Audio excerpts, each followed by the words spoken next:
Olá, bom dia. Bom dia! Segunda-feira, 17 de setembro. Acompanhe as notícias desta edição do Jornal Visual. Câncer de mama. Pesquisadores da Universidade Federal Fluminense desenvolveram um equipamento que pode detectar a doença pela temperatura do corpo. Você vai ver que eleitores acima de 70 anos não são obrigados a votar, mas muitos fazem questão. Em Alagoas, 2 estudantes criaram um produto simples e barato para combater a dengue. O Jornal Visual começa agora, o único em rede nacional que você assiste em Libras. O número de eleitores acima de 70 anos aumentou 8% no Brasil de 2010 para cá. Eles não são obrigados a votar, mas muitos fazem questão.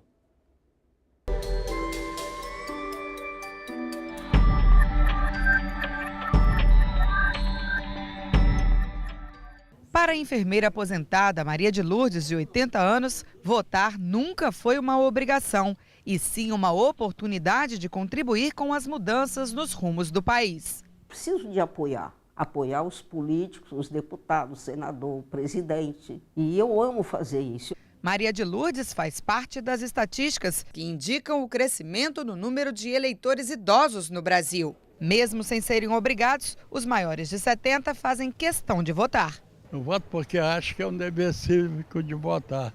Acho que todo brasileiro, mesmo idoso, deve colaborar. Exercer a cidadania, né? Quer dizer, eu tenho o direito de votar, vou votar enquanto puder. O Rio de Janeiro lidera o ranking das cidades com maior aumento na participação dos idosos nas eleições.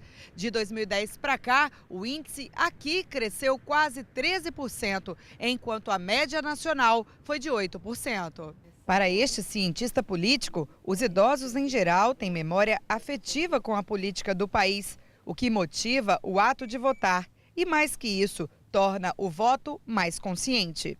Hoje, acho que as pessoas estão vivendo um resgate do prazer de discutir a vida da sua vida na comunidade, a vida política. O voto dos mais idosos, em geral, é um voto bastante qualificado porque traz a experiência de várias eleições, o conhecimento sobre a vida política de outros tempos, e a democracia ganha muito com essa participação.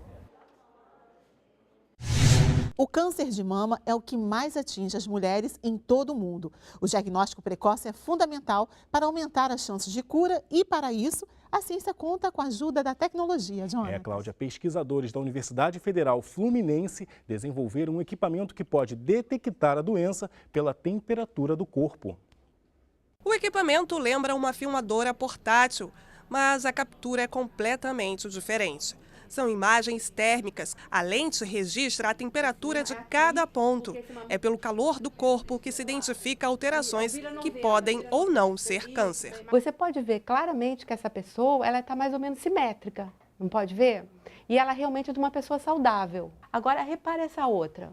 Nesse caso dessa paciente, dessa voluntária, depois a gente acabou descobrindo que ela tinha um carcinoma logo atrás do mamilo. Com isso, num lado você vê a região mais fria do mamilo e no outro essa região desapareceu. O carcinoma ductal é um tipo de câncer que atinge os canais por onde passa o leite materno até o mamilo.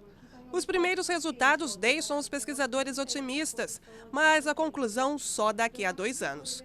Nos homens, o câncer de mama é raro, mas eles também participam do estudo, que tem 2.000 voluntários. O que chama a atenção são as diferenças quando comparado com a mamografia, principal exame de detecção da doença atualmente. O procedimento expõe a paciente à radiação. Já o novo método não apresenta nenhuma contraindicação. Pode ser feito em qualquer idade, quantas vezes for preciso e com mais uma vantagem: o custo mais baixo. A expectativa é que o exame de imagens térmicas funcione como uma triagem. Quanto mais cedo o diagnóstico, muito melhor a chance de taxa de sobrevida e sem problemas futuros. E os avanços não param por aí. Este é um dos exames mais modernos utilizados para diagnosticar doenças da mama. Para os profissionais de saúde, a tomossíntese veio para substituir a mamografia. Mas ele não está disponível na rede pública de saúde. Nas clínicas particulares custa cerca de R$ 500.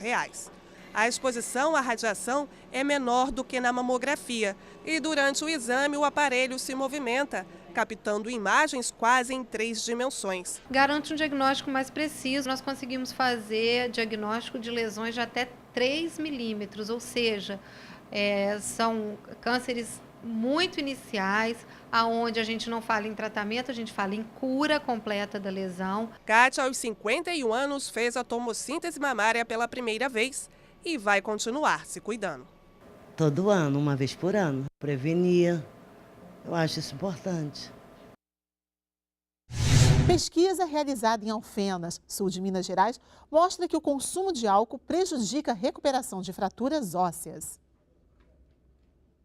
A pesquisa verificou os efeitos da desintoxicação alcoólica na recuperação da biomecânica óssea. Ratos foram divididos em 3 grupos, o que consumiu apenas água e outros 2 que ingeriram etanol com concentração em 15%. Na literatura científica já é abordado os efeitos do etanol sobre o tecido ósseo. Porém, as concentrações utilizadas nesses trabalhos sempre foram concentrações altas. O trabalho, inédito por utilizar a concentração alcoólica baixa, demonstrou que o consumo de bebida alcoólica é prejudicial à recuperação de fratura nos ossos e deixar de beber antes de procedimentos cirúrgicos traz benefícios. O estudo utilizou ratos porque o seu metabolismo ósseo é semelhante ao do ser humano. Foram 2 anos de pesquisa e os procedimentos seguiram orientações do COBEA, que é o Colégio Brasileiro de Experimentação Animal. O trabalho desenvolvido pelos pesquisadores foi publicado na revista da Sociedade Brasileira de Ortopedia.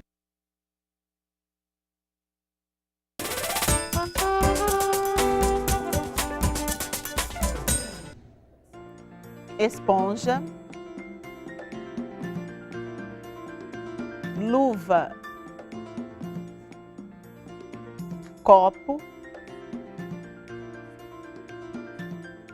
e garrafa. E hoje você aprendeu mais 4 sinais. Vamos revisar? Esponja, luva, copo e garrafa. Do interior de Alagoas surge uma alternativa simples e barata para combater a dengue. 2 estudantes do ensino médio criaram um produto à base de plantas que teria 100% de eficácia contra as larvas do mosquito Aedes aegypti. Os estudantes iniciaram as pesquisas depois de constatar a existência de focos do Aedes aegypti aqui mesmo na escola onde eles estudam. O primeiro passo a partir disso foi adquirir algumas larvas vivas no Centro de Zoonoses de Arapiraca. Eles garantem que o produto mata 100% das larvas.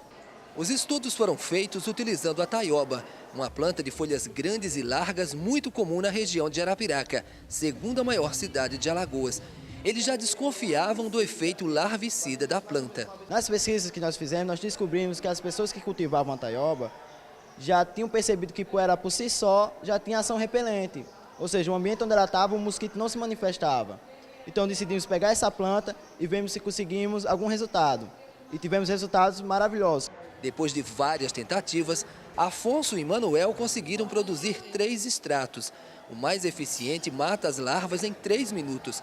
Os rapazes também inventaram um repelente para o mosquito, desidratando as folhas da taioba. Já começaram a surgir convites para feiras de ciências em todo o Brasil. A expectativa é que a pesquisa evolua para a criação de um produto de uso doméstico. São Paulo ganhou um novo espaço para exposições de arte contemporânea. O local fica em um prédio que é uma obra de arte, o edifício Copan, no centro da cidade. Criado por um grupo de artistas plásticos, o Centro de Arte Pivô é um espaço para novos artistas, arquitetos e fãs em geral. Qualquer projeto que se pretende ressignificar e reativar um espaço que tem uma importância simbólica, eu acho isso um projeto interessante. O Espaço Pivô ocupa 3 andares do edifício Copan, um prédio projetado por Oscar Niemeyer, que é um dos marcos da arquitetura de São Paulo. Um ícone dos movimentos de vanguarda nos anos 60, voltar a trazer à vida esse espaço que ficou abandonado com as novas propostas e os novos pensamentos críticos contemporâneos. Na estreia, o centro apresenta a exposição Da Próxima Vez Eu Fazia Tudo Diferente, que reúne 30 trabalhos de 14 artistas plásticos brasileiros. Quase todas as obras remetem de algum modo à revitalização desta parte do edifício.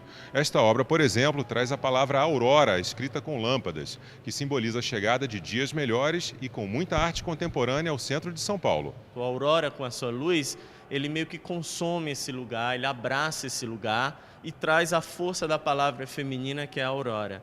Jogos de luzes e sombras, projeções de vídeo, um labirinto e até uma floresta artificial provocam no visitante sensações diversas. Estou fascinado, assim, tomado pela experiência do que meu corpo viveu aqui, de explorar esse lugar. Parece que está entregue totalmente à decadência, ao espaço. Em outros lugares você vê uma reinterpretação maravilhosa, com luz, com instalações sonoras. Eu acho perfeito. A exposição fica aberta ao público de terça a domingo, do meio-dia às 8 da noite até o dia 14 de outubro. A entrada é gratuita. O Jornal Visual está terminando. Obrigada pela companhia. Bom dia para você. Bom dia e até amanhã.